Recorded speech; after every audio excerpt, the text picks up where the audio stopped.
कोई भी महान आत्मा अथवा महान पावन पवित्र कार्य का प्रभाव और अतिशय अधिकतम 100 योजन तक पड़ता है। अभी तक दुनिया में जो सबसे अधिक शक्तिमान पावन पवित्र निर्मल हैं, उनका प्रभाव 100 योजन तक प्रभावशील होता है। जैसे तीर्थंकर जब विहार करते हैं तो 100 योजन तक, 100 योजन का अर्थ होता है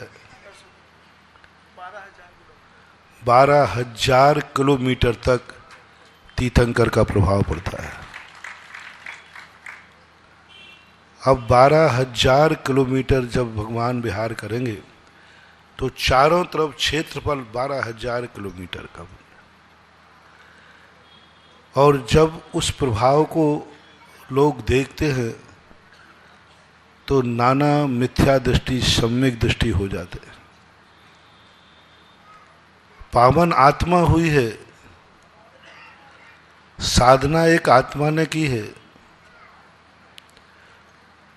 उपलब्धि एक आत्मा ने की है, लेकिन उसका लाभ हजारों हजारों किलोमीटर में रहने वाले जनमानस को मिलता है। महान आत्माओं के पास जो कुछ भी होता है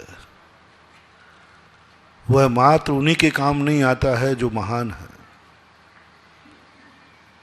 परोपकाराय सताम विभूति, सज्जन पुरुषों की जो भी विभूति होती है उससे परोपकार भी बहुत होता है। गाय का दूध मात्र बछड़े के लिए ही नहीं होता, स्वयं के लिए नहीं होता, सारी दुनिया के लिए होता है। पेड़ कभी अपने फल नहीं खाता, सारा जगत खाता है। पेड़ ने कभी अपने पेड़ तू न खावे अपने फल, पेड़ अपने फल नहीं खाता। गाय कभी भी अपना दूध नहीं पीती है, ये नेचर है, इसलिए माँ कहा जाता है। प्रकृति को भी माँ कहा जाता है, क्योंकि जितनी भी प्रकृतियां हैं ये सब दूसरे के लिए। और धर्मात्मा जीव स्वपरोपकारी होता है, ये तो परोपकारी ही मात्र हैं। लेकिन जो धर्मात्मा साधु सज्जन होते हैं वे स्व परोपकारी होते हैं। स्वयं उपकार तो होता ही है, वे दूसरों का उपकार करें या ना करें, स्वतः ही उनकी छाया में जो पहुंच जाता है उसका उपकार हो जाता है, और उनको करने की कोई प्रयास नहीं करना पड़ता, सोचना नहीं पड़ता कि मैं जगत का कल्याण करूं, जगत का कल्याण होता है। ऐसी दशा, ऐसी शक्ति उनको प्रकट हो जाती है। मध्यम रूप से जो परोपकार होता है वो एक गभ्युति प्रमाण होता है। गभ्युति बोलते हैं 2 कोस को, और 1 कोस 2 मील का होता है, तो 4 मील हो गए, 6 किलोमीटर तक। मध्यम प्रभाव जो है 6 किलोमीटर तक पड़ता है। 6 किलोमीटर तक जो मध्यम साधक हैं, मध्यम पवित्र आत्मा हैं, जैसे हम साधु संत कहते हैं, जिन्हें आचार्य उपाध्याय साधु परमेष्ठी कहते हैं, यदि ये सच्चे हैं, इनमें साधना है, तपस्या है, तो इनका प्रभाव 6 किलोमीटर तक पड़ता है। यहाँ बैठा हुआ व्यक्ति साधु 6 किलोमीटर तक अपने प्रभाव को, अपने उपकार को, अपने व्यक्ति को लाभान्वित कर सकता है। वो स्वतः होगा। साधु बैठते ही 6 किलोमीटर के एरिया का कहीं ना कहीं कोई ना कोई प्रभाव शुरू हो जाएगा, कोई ना कोई उपलब्धि शुरू हो जाएगी, प्रकृति में घटित हो या ना हो, लेकिन श्रद्धालुओं के अंदर घटित हो जाएगी। और कोई गलत भावना वाला है तो उसके यहां बुरा शुरू होना शुरू हो जाएगा। अच्छा ही मत समझना, प्रभाव हमेशा अच्छे आदमी को होता है, जो श्रद्धालु होता है, समर्पित होता है, निर्मल होता है, उसके ऊपर प्रभाव पड़ना चालू होता है। जो छली कपटी मायावी होता है, जो मन वचन काया में कुछ और रखता है, उसके दुष्प्रभाव भी देखे जाते हैं। सगुन शुभ ही नहीं होते, अशुभ भी होते हैं। चमत्कार शुभ ही नहीं होते, अशुभ भी होते हैं। अशुभ भी चमत्कार होता है। कई बार मंदिरों में कुछ गलत हो जाने पर मंदिरों में कुछ गलत हो जाता है, कुछ गलत चमत्कार हो जाता है, कुछ ऐसी स्थितियां बन जाती हैं जो आश्चर्यचकित होती है। तो ज्योतिष शास्त्र कहते हैं किसी ने कुछ गलत कर दिया, गलत हो गया। जब भी तुम्हारी जिंदगी में कुछ गलत होने लग जाए, भगवान के रहते हुए, साधु के रहते हुए, मंदिर के रहते हुए, समझ लेना तुमसे कोई खोट हो गई है, तुमसे कुछ गलत हो गया है। तीसरा प्रभाव पड़ता है उन पवित्र आत्माओं का जिनको स्थापना निक्षेप से, जिन्हें तुम मंदिर कहते हैं, मूर्ति कहते हैं, पंच कल्याणक कहते हैं, कहते हैं, जो श्रावकों के द्वारा होता है। जब श्रावक अपनी कोई पवित्र क्रिया करता है तो उसका प्रमाण इच्छित क्षेत्र पर पड़ता है। इच्छित क्षेत्र का अर्थ होता है उस क्रिया के प्रति कितने लोग श्रद्धालु हैं, कितने लोग उस क्रिया को अपना मानते हैं, कितने लोगों को भाव है कि ये मंदिर मेरा है, मेरी कॉलोनी का है, मेरी कॉलोनी। वह मंदिर उतने ही क्षेत्र पर प्रभावकारी होगा, उससे बाहर नहीं। जिन जिन लोगों ने माना कि ये मंदिर हमारे लिए बनाया गया, हम लोगों के लिए है, वह क्षेत्र, वह अतिशय, वह चमत्कार, वह शक्ति उस मूर्ति में, उस मंदिर में उतनी ही प्रभावकारी होगी, क्योंकि संकल्प के अनुसार फल मिलता है। मान लिया ना कि ये वस्तु मेरी है, ये भगवान मेरा है, और उस एरिया में रहने वाला व्यक्ति किसी कारण से, मंदिर से, गुरु से, उस विधान से, उस पंच कल्याणक से कोई नेगेटिव भाव रखता है, कोई उनके मन में कसाय भाव रहता है, नियम से उसका चमत्कार होगा, उसके जीवन में, उसके घर में, उसके परिवार में तुरंत ना सही कुछ दिन बाद कुछ अशुभ संकेत मिलेंगे, कुछ अशुभ घटना मिलेगी। ये चमत्कार है, अतिशय है। मैंने एक बार कहा था कि जैन धर्म का सबसे बड़ा चमत्कार है कि जैन व्यक्ति यदि गुटखा खाएगा, शराब पिएगा, तो उसे जल्दी कैंसर होगा, अजैन को नहीं। जिनके बाप दादे खाते आए, सब कुछ करते, उनको नहीं होगा। वो जिंदगी भर पीते हैं, उनको कुछ नहीं होता। जिंदगी भर खाते हैं, उनको कुछ नहीं होता। लेकिन जैनी खाएगा पिएगा तो उसको जरूर होगा। ये जैन धर्म का अतिशय है, चमत्कार है। क्योंकि वो कौन है, किसने खाया है? जैनी ने खाया। क्योंकि उसके पिताजी ने उससे छना पानी पीते थे, उसके खून में छना पानी है। उसके माँ के दूध ने रात्रि भोजन भी नहीं किया, उस माँ ने कभी अभक्ष भी सेवन नहीं किया। उससे तेरे शरीर का निर्माण हुआ है। आप कोई गंदी चीज खाओगे, साइड इफेक्ट होगा। और उसको क्यों नहीं होगा? क्योंकि उसके बाप ने शराब पी करके ही पैदा किया है, गुटखा खाते ही पैदा किया, उसका जीन्स ही वैसा है, इसलिए उसको तो माफ हो जाता है, चल जाता है। जैनियों का खतरा है, हर क्रिया में देख लेना। वही क्रिया एक जैनी कर रहा है जो आपके आगम में, शास्त्रों में मना किया है। वही क्रिया अजैन कर रहा है जो उसके शास्त्र में मना नहीं है, गुरु ने मना नहीं किया, जाति ने मना नहीं किया, पाप वादों ने मना नहीं किया। उस पर प्रभाव कम पड़ेगा। मान लीजिए कई लोग कहते हैं रात्रि भोजन करने में, इतने लोग रात्रि भोजन करते हैं, उनको पाप कम लगता होगा, ज़्यादा लगता होगा, वे सब नरक जाएंगे। मैंने कही नहीं, वो नहीं जाएंगे।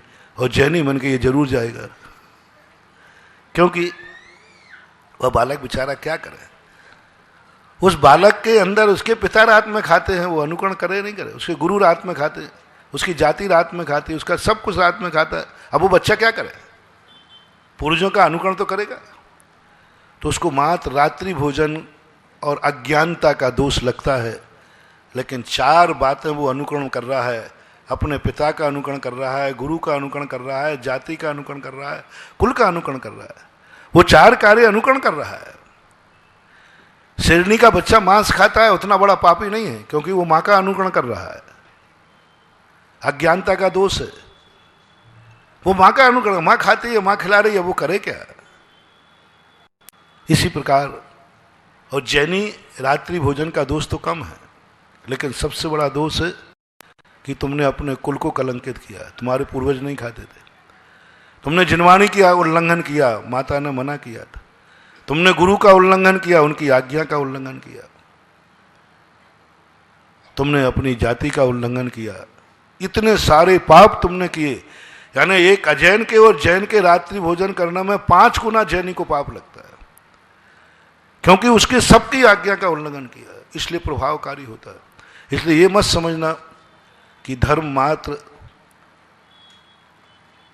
अच्छे कार्य कराता है, नहीं, दंड भी देता है, सजा भी देता है, बुरी घटनाएं भी घटती हैं। जिसने बुरा करता है इसको भी अतिशय में गिनना, अच्छा ही अतिशय नहीं गिनना। अच्छे अतिशय नहीं होते, कोई बुरा करेगा तो बुरा भी होता है। जब कोई गलत करता है तो 100 योजन में रहने वाले का अनर्थ भी होता है।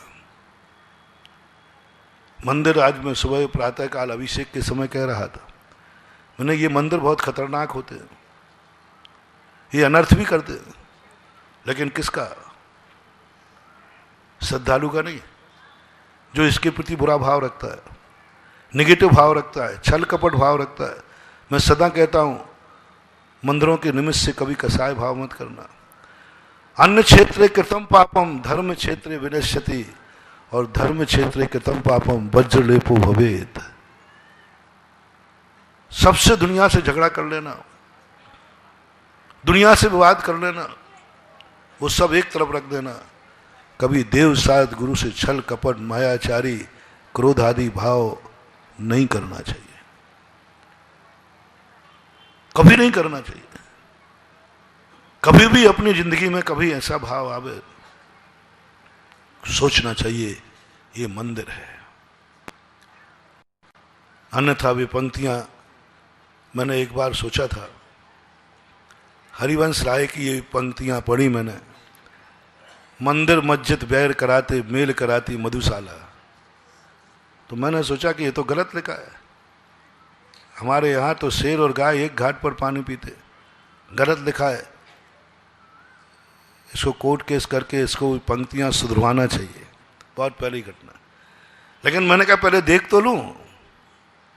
जब जैन समाज में देखा, सभी लोगों के देखा, तो वस्तुतः पाए ही गया कि सबसे ज़्यादा जैनी मंदिरों में लड़ते हैं, धर्म की जाजम पर लड़ते हैं, धर्म की लड़ते, पड़ोसी से नहीं लड़ते। जैनी की सबसे बड़ी खूबी होती है, सबसे पहले वो भाई से लड़ेगा, पड़ोसी से नहीं। और वहां का गुस्सा नहीं हो पाया तो वो मंदिर की जाजम पर लड़ेगा। मंदिरों को लेकर के बहुत ज्यादा राग द्वेष और कसाय भाव हो जाते। यही इनके विनाश का कारण है, यही इनके महानुभाव। कितनी भी स्थिति हो, कुछ भी हो, जहां देव साध गुरु की बात आवे, अपने परिणामों को संभालना, अपने छल कपट को संभालना, अपने हृदय को बिल्कुल निर्मल रखना। अन्यथा कोई दिन ऐसी घटना घटेगी, कोई आंसू पोंछने वाला भी नहीं मिलता, क्योंकि अतिशय है, चमत्कार है। ये अपने आप में वो शक्ति है, जो शक्ति बना सकती है, वो शक्ति मिटा सकती है। जो दीपक प्रकाश दे सकता है, वो दीपक बिगड़ जाए तो जला के भस्म कर सकता है। माचिस की काड़ी कोई अलग होती हो, दीप जलाने वाली, आग लगाने वाली माचिस की काड़ी अलग होती हो, एक ही है। दान देने वाले रुपये अलग होते हो, शराब खरीदने वाले अलग होते हो, ऐसा नहीं। भगवान का दर्शन करने वाली आंख भी वही होती है, और पाप की वस्तुएं देखने वाली आंख भी वही होती है। आंखों में कोई अलग से आंख नहीं लगाई कि एक आंख पाप करेगी, एक आंख पुण्य करेगी, ये नोट से धर्म होगा, ये नोट से अधर्म होगा। वही सब कुछ है। वही माचिस की काड़ी से दीप जलता है, उसी माचिस की काड़ी से आग लगती है। ये मंदिर जो है, ये धर्म जितने हैं, ये सावधानी से पकड़ोगे, ये प्रकाश देंगे, और चूक जाए तो ये भस्म कर देंगे। और ऐसी बुरी तरह भस्म होते हैं, बाद में कुछ भी नहीं कर पाते। इसलिए जब मंदिर जो बनता है, पंच कल्याणक विधान होते हैं, ये किनको फलदायी होते हैं, किनका विकास करते हैं, किनके लिए फलते हैं? इच्छित वालों के लिए। इनकी श्रद्धा किसने की है? इनको कितने लोग मानते हैं कि ये मेरा है, और कितने लोग इसको ये मानते हैं कि ये मंदिर मेरे भगवान का है, मेरे आराध्य का है, मेरे देवता का है। उसके लिए जब ऐसी परिणति हो जाती है और उसके मन में ऐसा भाव आ जाता है कि नहीं, इसको लेकर के मैं अपने जीवन का कभी भी विपरीत भाव नहीं करूंगा, वे मंदिर तुम्हारे लिए फलने फूलने लग जाएंगे। और थोड़ा भी तुम्हारे मन में कोई विकल्प आया, कई लोग नारद का काम करते हैं, कई लोग जहां विसंवाद होते वहां जरूर जाते हैं, पता तो करूं क्या हो रहा है। भक्ति के लिए नहीं जाते, मंदिरों के लिए नहीं आते, दर्शन के लिए, गुरु के प्रवचन सुनने नहीं आते, मजा लेने आते हैं। कई श्रोता ऐसे होते हैं जो मजा लेने आते, महाराज जी क्या बोलते हैं, और वो क्या ढंग से मंदिर में क्या होता है इसके लिए आते हैं। उनको मंदिर से, भगवान से, गुरु से कोई लेना देना नहीं। उनका स्वभाव नारद प्रवृत्ति का होता ही है। कल मैंने कहा था ना कि गुरु से कहा गया कि चेले को सावधानी से बनाना। यदि दुर्योधन को भक्त बना लिया, चेला बना लिया, तो द्रोणाचार्य की क्या दशा हुई? कई बार चेला गुरु की वो दुर्दशा कर देता है। आज सबसे बड़ा साधुओं को सावधान होने की बात है। ना जाने कौन किस भावना से तुम्हारे पास आ रहा है, कौन किस भावना से तुम्हारी श्रद्धा कर रहा है, कौन तुम्हारी किस भावना से नमस्कार कर रहा है। कब वही जाकर के नारद बनकर के, नारद बनने के लिए बहुत आते हैं। मेरा उनसे बहुत अच्छी तरह निवेदन है कि नारदगिरी छोड़ दो। बहुत अच्छी तरह से कहना है कि सभी देव साध गुरु के लिए, और हम साधु तो सावधान होना ही चाहिए, क्योंकि नहीं तो साधुता युद्ध में जाकर के मरवा डालेगा। बहुत सारे लोग जभी तक गुरु को अपना मानते हैं जब तक उनका स्वार्थ होता है, और जैसे स्वार्थ बिगड़ने लग जाए उसी गुरु को गालियां देते पाए जाते हैं। भगवान को भी कई लोग मानने वाले होते हैं, भगवान को मानते हैं, थोड़ी से मन पद नहीं मिले, थोड़ा प्रतिष्ठा ना मिले तो मंदिर आना छोड़ देते। एक व्यक्ति था, 13 साल मंदिर नहीं आया, यहाँ का नहीं है, कहीं और का, लेकिन मेरे मुंह से निकला है तो यहाँ भी कोई एक आध निकल आएगा, वो खोजना पड़ेगा। क्योंकि कश्मीर से कन्याकुमारी तक भारत एक है। तो वहाँ पर स्थिति क्या बनी? 13 साल मैं गया तो महाराज जी एक सज्जन ऐसे, मैंने उनको बुलाया तो कहते महाराज जी मैं मंदिर में तो नहीं आऊंगा, आप बाहर आओ मिले। मंदिर में तो नहीं आऊंगा। मैंने कहा चलो मैं शौच के लिए जाता हूँ, वहां आ जाना। शौच के लिए जाते ना, तो उसने सारी बातें बताई। मैंने कहा क्या बात? बोले महाराज उसने ऐसा कह दिया तो मैं उसी दिन कह दिया आज के बाद मंदिर में कदम नहीं रखूंगा। मैंने कहा तेरे भाई बंधु हैं? बोले हैं। तो अलग अलग हो गए कि इकट्ठे हो? बोले इकट्ठे, और अलग अलग होने का हिस्सा हो रहा है। मैंने कहा यदि तुम्हारा भाई कहे कि ये मकान मेरा है तो तुम उस मकान को छोड़ के वापस आ जाना। बोले ऐसे कैसे आ जाऊंगा? मैंने कहा तुम हार गए, वो जीत गया। बोले क्या बात है? वो ये चाहते ये था कि ये बहुत धर्म कर रहा है, इसका कल्याण हो जाएगा, इसको धर्म से दूर क्यों करूं, कैसे करूं? तो समझ लिया कि बहुत पानीदार है। वो खुश है कि अब बेटा क्योंकि धर्म से दूर हो गया, और उसकी सफल हो गया, जीत गया वो, और तुम हार गए। तो फिर क्या करें? मैंने कही देख ले, कहीं महाराज ये बात है उसकी, ये बात है उसकी। मैंने कहा हाँ तू धर्म करता था, बिना अभिषेक पूजन के पानी भी नहीं पीता था। बोले नहीं पीता था हमारा। तुझे भगवान की कितनी? तो मैंने कहा इसीलिए तो उसको जलन थी कि इतना धर्म करता है, इसका कल्याण हो जाएगा, वो तेरा दुश्मन है कि नहीं? मेरा दुश्मन नहीं महाराज, वो तो बाप का भी दुश्मन है। मैंने कहा वो सूख गया शकुनी मामा, यही तो चाहता था कि तेरा धर्म छूट जाए, जैसे दुर्गति हो जाए, उसने छुड़ा दिया। बोले महाराज ये बात है? मैंने कहा हाँ ये बात है। बोले मैं महाराज जी कल से अभिषेक करने आऊंगा, देखता हूं मुझे कौन रोकता है। और वो अभिषेक करने आने लगा और कहता अब मुझे निकाल के दिखा, हमारी ये पॉलिसी थी कि मैं धर्म छोड़ दूं। मैं मुस्कुरा रहा हूं, मैंने की बात, और जिसने किया था वो मुरझा गया कि अब तो ये धर्म में लग गया। बंधुओं, धर्म क्षेत्र को हमेशा ध्यान रखना, बहुत सावधानी से करना। ये मंदिर, ये गुरु, ये शास्त्र जितने पॉजिटिव हैं ये निगेटिव है। इसलिए इनका प्रभाव जो पड़ता है किन पर पड़ता है? कल मैंने साधारण बात नहीं कही थी, पहले दिन भी बात कही थी कि धर्म को बेटा मान के अपनाना, देवसाद गुरु को नौकर मान के मत आना। बाहर से समर्थन नहीं करना, अंदर से समर्थन करना। अंदर का समर्थन होता है किस कार्य में मेरा अंश लगेगा। जब भी कोई मंदिर बने, यदि तुम उसको अपनी कॉलोनी, अपने भीलवाड़ा का मानते हो, कितना मानना है वो आपका निर्णय है। जैसे तीर्थ क्षेत्र होता है, उस मंदिर का अतिशय कितना बड़ा करना है वो आपके हाथ में, रिमोट कंट्रोल आपके हाथ में, जिनवानी के हाथ में नहीं, मेरे हाथ में नहीं, भगवान के हाथ में नहीं। इस मंदिर का, इस मूर्ति का अतिशय कितना बड़ा करना है, कितना बड़ा प्रभाव करना है, वो निर्णय आपको करना है। ये तीर्थ क्षेत्र कितना बड़ा करना है, ये तीर्थ क्षेत्र कितना विकसित हो, कितना अतिशय हो, ये निर्णय आप लोगों को करना है।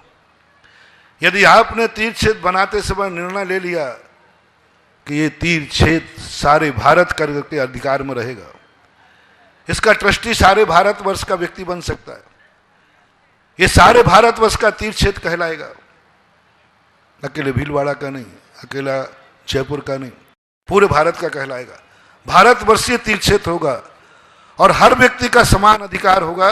भारतवर्ष का कोई भी दिगंबर जैन हो, आप देखना वो तीर्थ क्षेत्र सारे भारत को सुविक्ष करने की हिम्मत और ताकत रख लेगा आपके संकल्प मात्र से। मैंने कहा ना, तीसरा अतिशय है संकल्प मात्र। पहला अतिशय 100 योजन, दूसरा अतिशय 2 गव्युति, 1 गव्युति प्रमाण यानी 2 योजन, 2 कोस, और तीसरा है संकल्प मात्र। आपने उस वस्तु को कितने लोगों के लिए बनाया है, आपके उस वस्तु पर कितने लोगों का अधिकार है, उस वस्तु को कितने लोग मानते हैं कि हाँ मेरा समान अधिकार है, वो उतना ही होगा। इसलिए आजकल जितने तीर्थ क्षेत्र में बनाता हूं, सबसे पहले कमेटी से पूछता हूं इसकी एनर्जी कितनी चाहिए, एनर्जी होती कितनी चाहिए। बोले इतनी एनर्जी हो भारतवर्ष में, तो मैंने कहा चारों तरफ के दरवाजे भारतवर्ष के लिए खोल दो और बनाओ इसको अखिल भारतवर्षीय। प्रभाव पड़ेगा 6 महीने के अंदर, 6 महीने के अंदर वह क्षेत्र की एनर्जी सारे भारत को लाभ देने लग जाएगी। भारत के किसी भी कोने में व्यक्ति जब भी याद करेगा, श्रद्धा करेगा, उसको बराबर पावर वहां पहुंचेगा, किसी भी कोने में, क्योंकि वो क्षेत्र भारतवर्ष के लिए बनाया गया है। भगवान एक ही है, भगवान में कोई अंतर नहीं कर रहा हूं, लेकिन वहां संकल्प मात्र का अतिशय बता रहा हूं कितना बड़ा कॉलोनी का जब मंदिर बनता है, और उसमें यह देखना है, हर व्यक्ति को यह घोषणा करना है कि यह क्षेत्र सारे भारतवर्ष की संपत्ति है, सारा भारतवर्ष इसका अधिकारी है। मैं ही अकेला मैनेजमेंट नहीं, सारा भारत का है, और सारा भारत कहने लग जाए ये मेरा क्षेत्र है। सभी क्षेत्रों पर जब तुम तीर्थ यात्रा कर जाते हो तो अपना तीर्थ मान के जाते हो, क्या उस शहर का तीर्थ मान के जाते हो?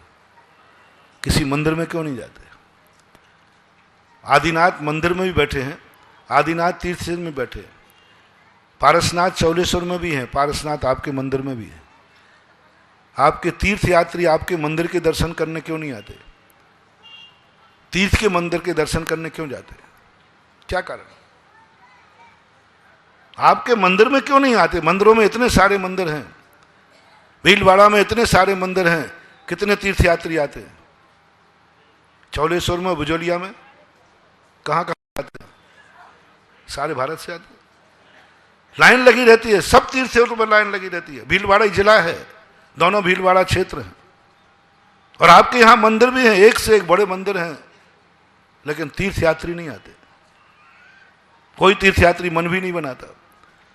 वो रिश्तेदार हो वो आ जाए, वो बात अलग है, लेकिन तीर्थ यात्रा कोई ना।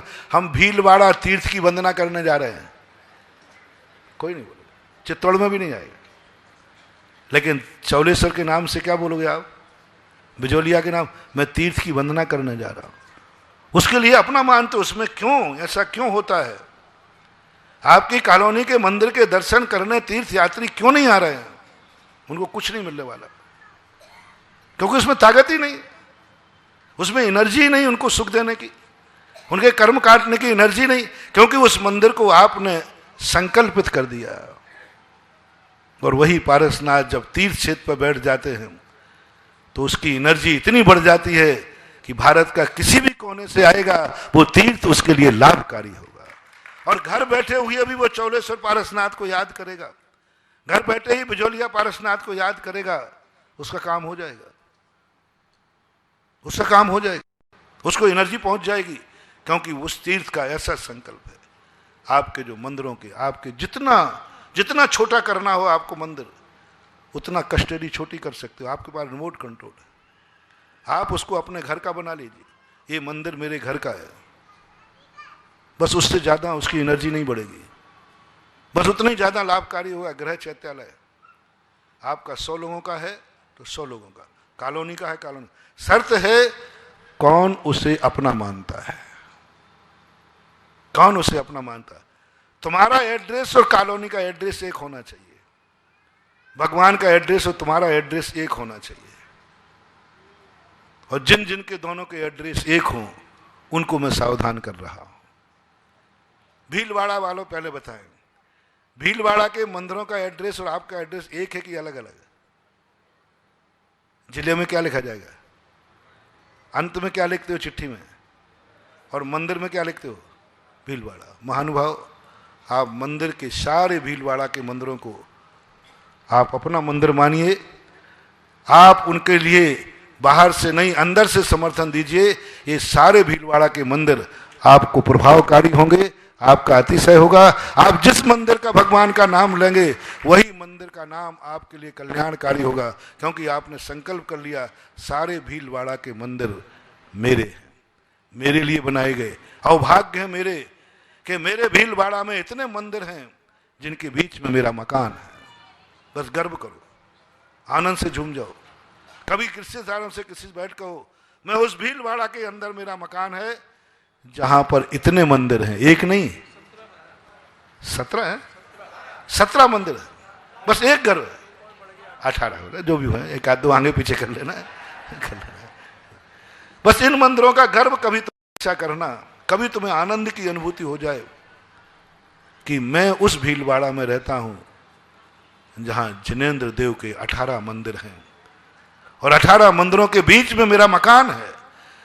मेरे 18 मंदिरों का एड्रेस और मेरे मकान का एड्रेस एक है। तो फिर आपको एक काम है उसका एनर्जी लेने के लिए कि आपका हर मंदिर में कुछ ना कुछ अंश लगना चाहिए, तभी वो कुटुंब का माना जाएगा, तभी बसियत मिलेगी, तभी एनर्जी मिलेगी। ये तो मानने को कह दिया कि हाँ भीलवाड़ा के सारे मंदिर मेरे, सारा गर्व है मुझे कि मैं 18 मंदिरों के बीच में है। आपका सहयोग कितने मंदिरों में है?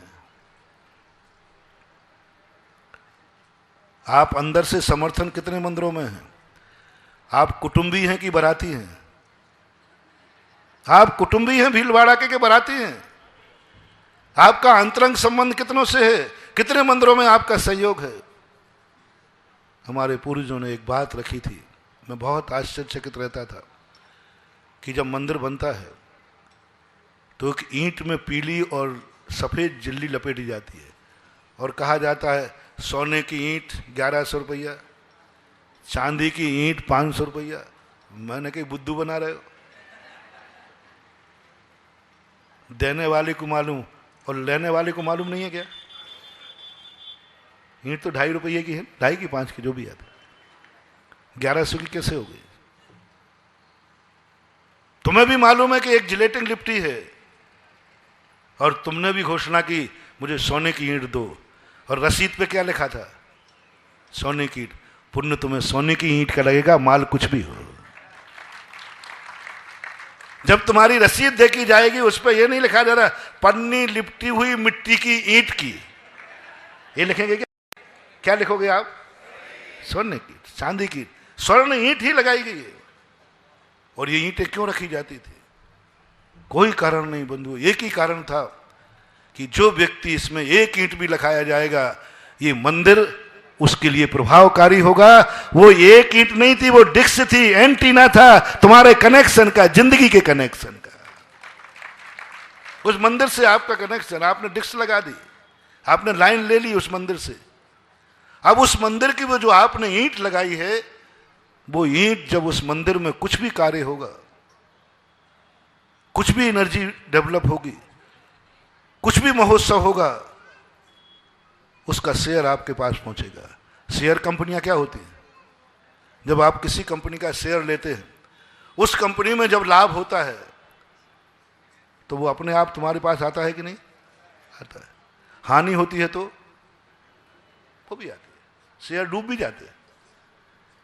बस ये जो ईंट लगाई जाती है ये बहुत बड़ी शेयर कंपनी है। जिस मंदिर में आपकी ईंट लगी है, आपको जब भी उस मंदिर में जितना कार्य होगा सबका एक भाग आपके पुण्य के खाते में जिंदगी भर आता रहेगा जब तक वो मंदिर बनेगा।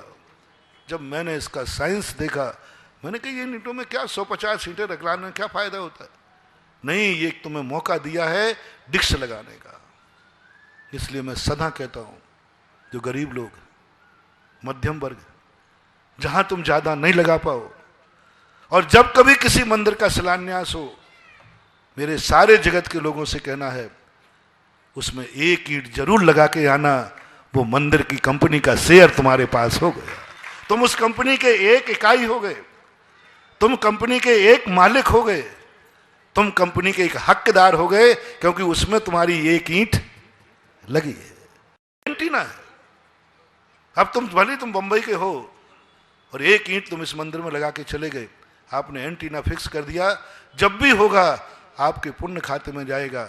और जब आप भवांतरों में जाएंगे तब आपके खाते में लिखा होगा कि आपने एक मंदिर में ईंट लगाई थी, उस मंदिर में इतने लोगों ने अभिषेक किया, इतने लोगों ने पूजा की, इतने महाराजों ने सामायिक की, इतने लोगों ने सम्यक दर्शन प्राप्त किया, इतने लोगों ने वहां स्वाध्याय किया, इतने लोगों ने वहां पापों का प्रक्षालन किया। वो सारे के सारे खाते में, तुम्हारे खाते में एक अंश जमा मिलेगा। आप एक दिन भी अभिषेक करने नहीं आए। एक बार आए थे शिलान्यास के समय, एक बार आए थे मंदिर निर्माण के समय, एक बार आए थे पंचकल्याणक के समय, एक बार आए थे मूर्ति स्थापन के समय, एक बार आए थे, कभी भी एक बार। और आप वहां कोई अंश लगा के गए? कभी नहीं आए फिर। लेकिन अब जितने लोग अभिषेक कर रहे हैं उस मंदिर में, स्वाध्याय जो कुछ भी कर रहे हैं, उसके पास उतना भाग जितना ईंट का है। मान लो उसने 1100 रुपया लगाया, तो शेयर इसी के अनुसार होते ना, एक शेयर दो, तो 1100 रुपये बराबर। यानी उस मंदिर में जितने लोगों का शेयर है, वो 1100 रुपये पर जितना बैठेगा उतना पुण्य तुम्हारे खाते जाएगा। बस सीधी बात, जितना बैठेगा उसका डिवाइड हो जाता है, अपने आप कंप्यूटराइज होता है, प्रकृति से कंप्यूटराइज। हमारे यहाँ एक ऐसा कंप्यूटर है जो प्रति क्षण 8 कर्मों के निषेकों को कंप्यूटराइज करता है। किसको किसने निषेक देना है, साता में कितने, असाता में कितने, पुण्य में कितने, पाप में कितने, तुरंत कंप्यूटराइज होता है। ऐसे ही इन मंदिरों से तुरंत कंप्यूटराइज होता है।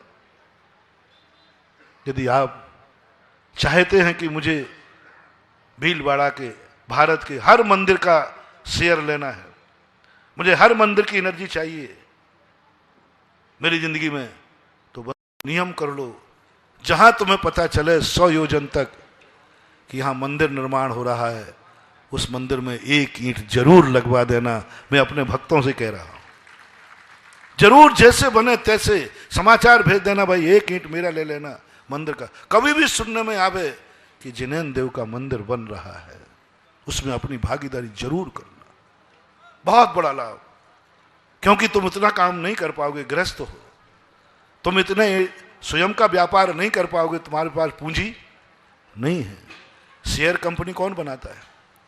जब उसमें पूंजी की अधिक आवश्यकता हो और स्वयं के पास इतनी पूंजी की व्यवस्था ना हो तो शेयर निकालना पड़ता है। तुम्हारी हिम्मत नहीं है कि तुम मंदिर बना सको, तुम्हारी हिम्मत नहीं कि तुम तीर्थ क्षेत्र बना सको, तुम्हारी हिम्मत इतनी शक्तिशाली नहीं हो कि तुम उस कंपनी को स्वयं चला सको।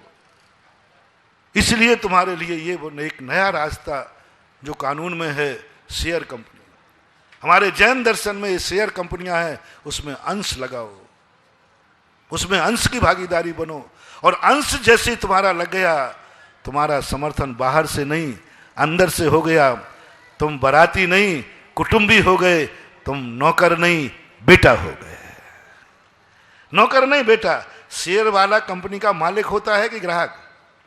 मालिक होता है। तुमने एक ईंट लगा दी, तुम मालिक हो गए, बेटा हो गए भगवान के, उस मंदिर के बेटा हो गए, कुटुंबी हो गए, क्योंकि आपकी एक ईंट वहां लगी है, अंदर का समर्थन हो गया। भीलवाड़ा वालों से मैं कहना चाहता हूं, अभी भीलवाड़ा का स्थल है कि जो भीलवाड़ा में यदि सारे इतने सारे मंदिर तो तुम नहीं बना पाओगे। अपनी जिंदगी का एक नियम ले लो कि भीलवाड़ा के एक एक मंदिर में मेरा कोई ना कोई अंश जरूर लगेगा। बिना अंश लगे भीलवाड़ा का मंदिर नहीं बनेगा, मेरा जरूर लगेगा। और आज ही सारे भीलवाड़ा कमेटियों को फोन लगा के पूछना, तुम्हारे मंदिर में किस चीज की जरूरत है, जो तुम्हारी हैसियत के हिसाब से हो, वहां एक चीज जरूर दे देना। एक चम्मच दे देना अभिषेक पूजा की, एक टेबल दे देना अभिषेक पूजा की, एक टेबल दे देना, छोटा सा कोई अंश जरूर दे देना। सारे भीलवाड़ा के मंदिरों की कंपनी का शेयर आपको शेयर होल्डर बना रहा हूं।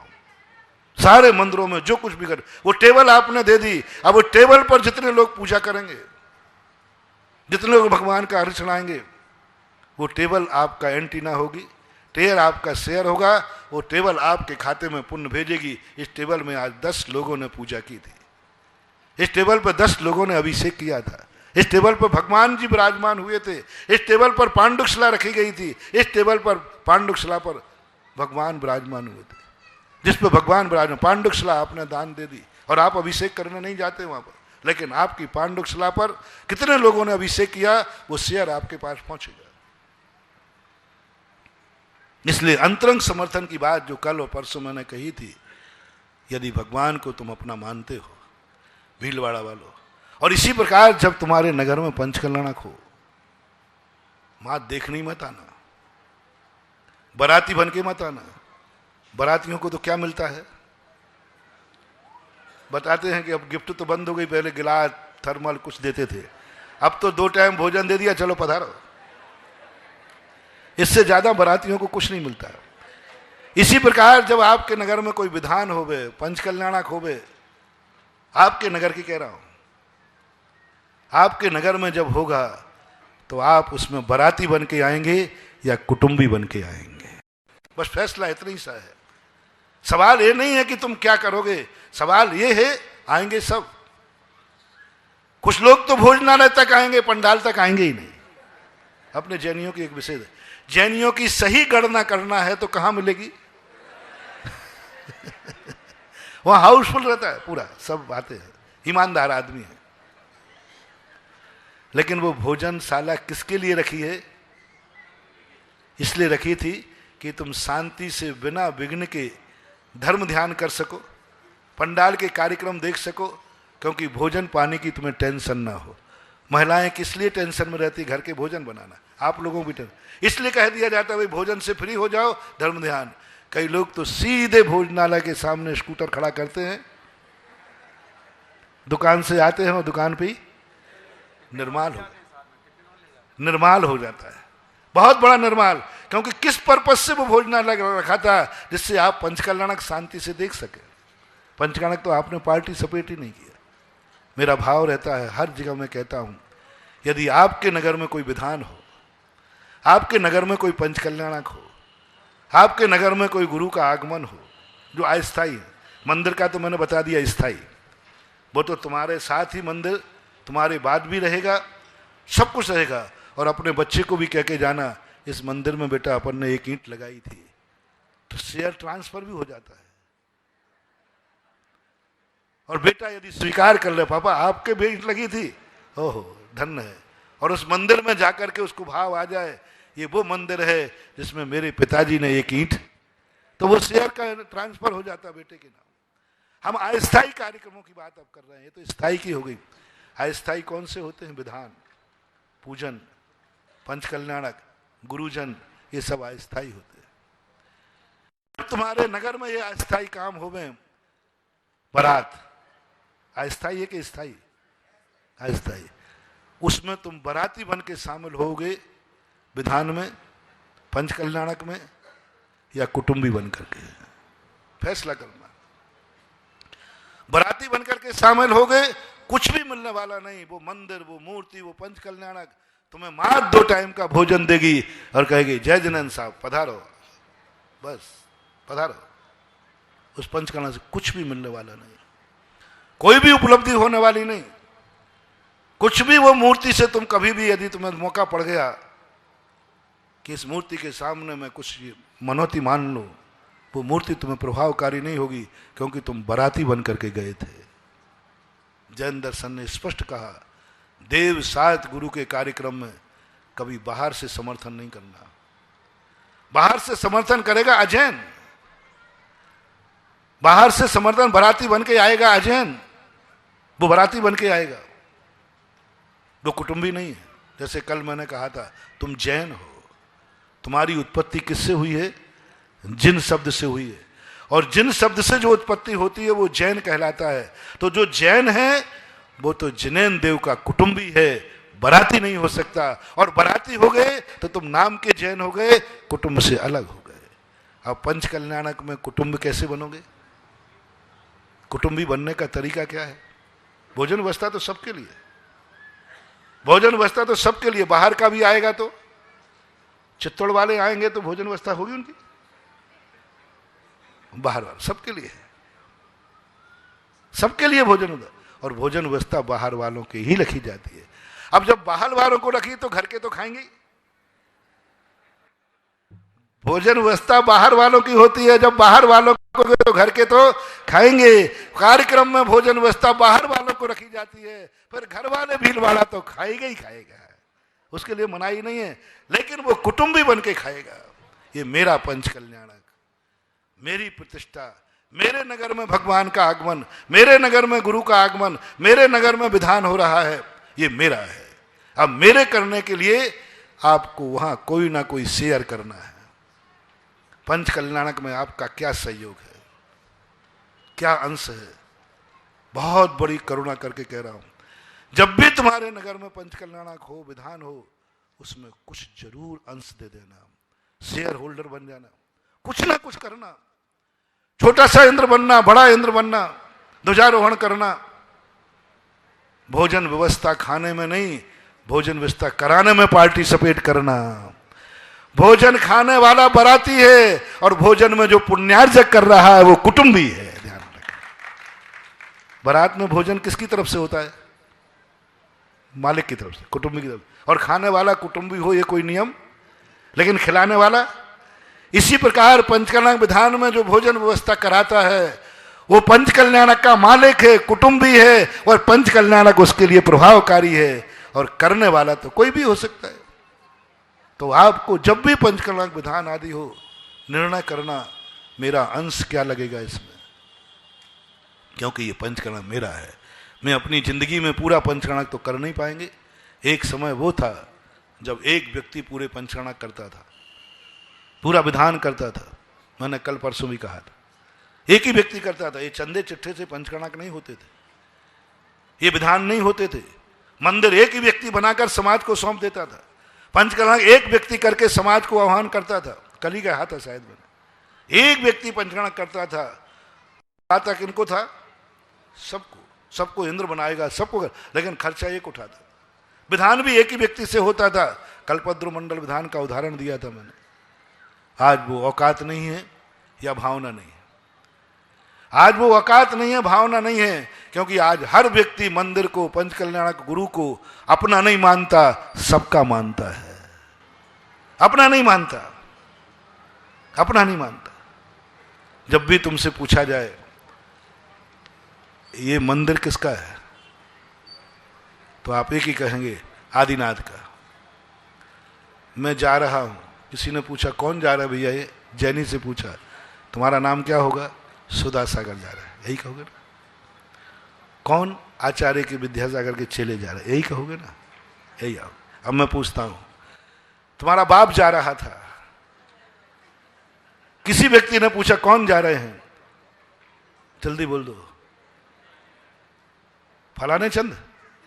पहला शब्द क्या होगा, बोलो भाई मुकेश, पहला शब्द।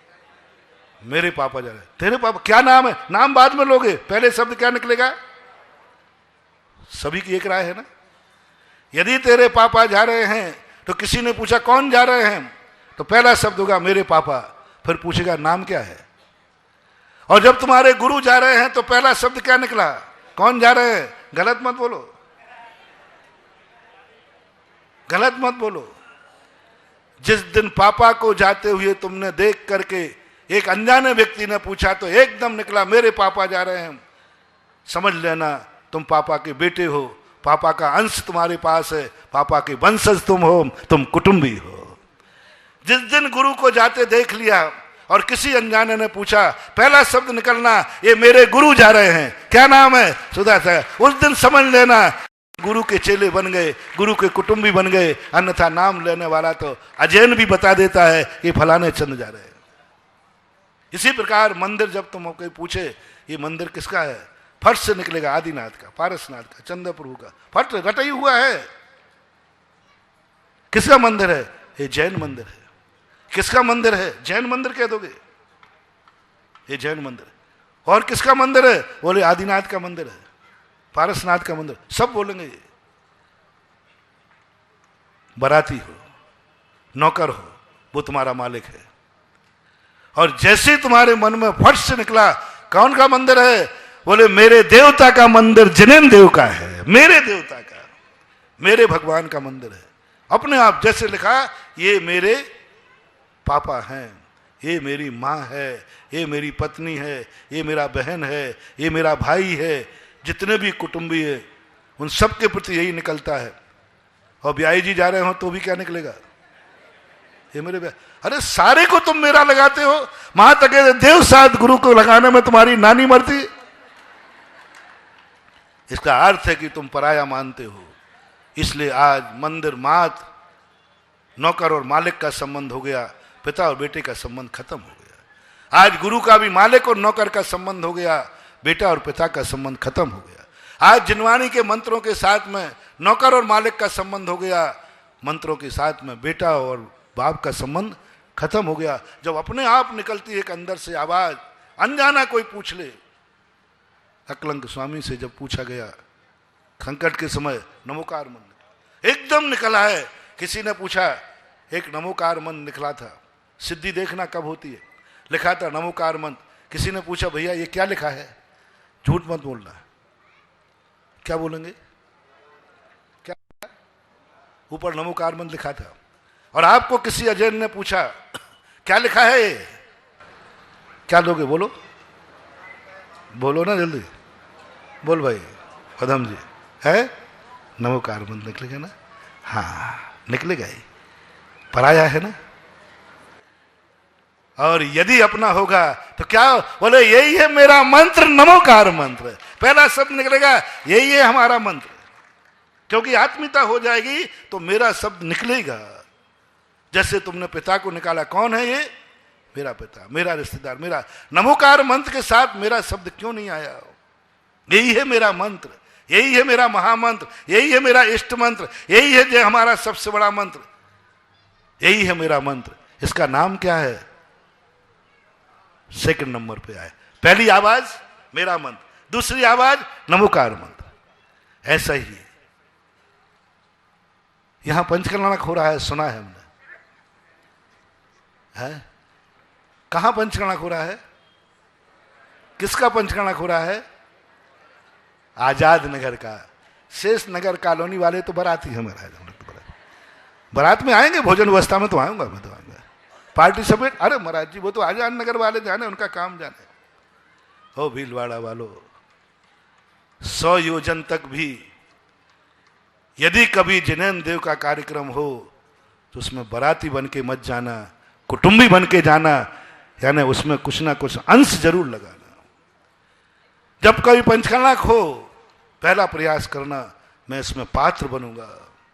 कोई सौधर्मंद बनता, कोई कुबेर बनता, कोई माता पिता बनता, कोई यज्ञ नायक बनता। किसी की शक्ति नहीं होती, छोटा यंत्र बनता, शक्ति नहीं होती पूजा में बैठ जाता, और शक्ति नहीं होती तो कुछ ना कुछ अपना अंश जरूर देना। अब बोलो मैं इस पंचकल्याणक को आजाद नगर तक सीमित रखूं या भीलवाड़ा पूरे का बनाऊं? जो आपका निर्णय कर लोगे, वैसे ही संकल्प कर लूंगा। मुझे तो कील ठोकना है बस। इस पंचकल्याणक का लाभ, इस पंचकल्याणक की एनर्जी सारे भीलवाड़ा में पहुंचे या अकेले आजाद नगर में, फैसला आप लोग सुनाए। मुझे कीलें ठोकना, कुछ नहीं करना।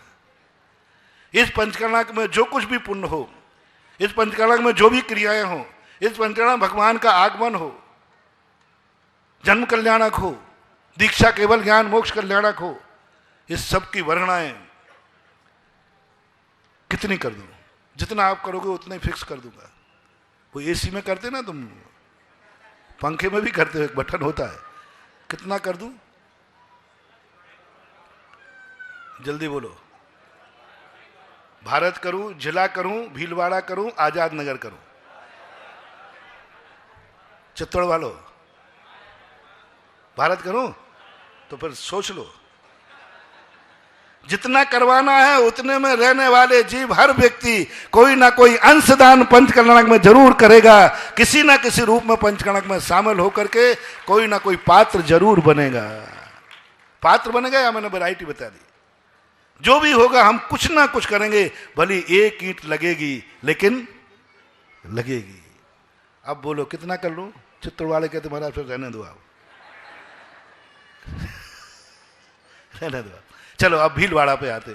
भीलवाड़ा वाले, आज संडे भी है, बोलियां भी लगना है। आप लोग बताओ, इसको भीलवाड़ा का स्तर का किया जाए या आजाद नगर कॉलोनी के स्तर का किया जाए?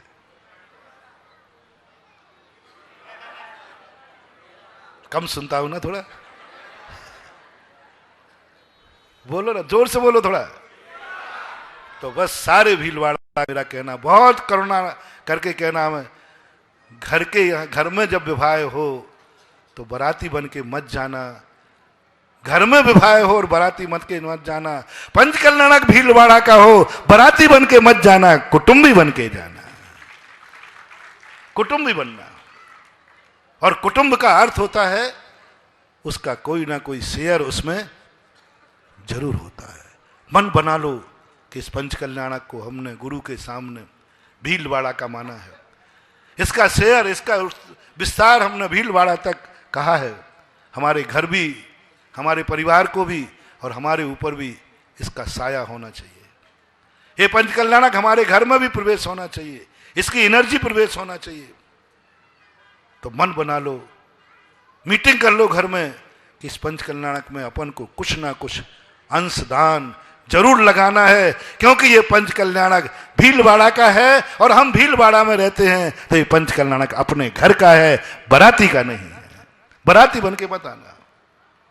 बाराती बन के आना हो तो अभी एक मौका देता हूं, 5 दिन के लिए अपना एड्रेस बदल दो, आउट ऑफ भीलवाड़ा। 5 दिन के लिए एड्रेस बदल देना, फिर तुम बाराती बन के आ जाना।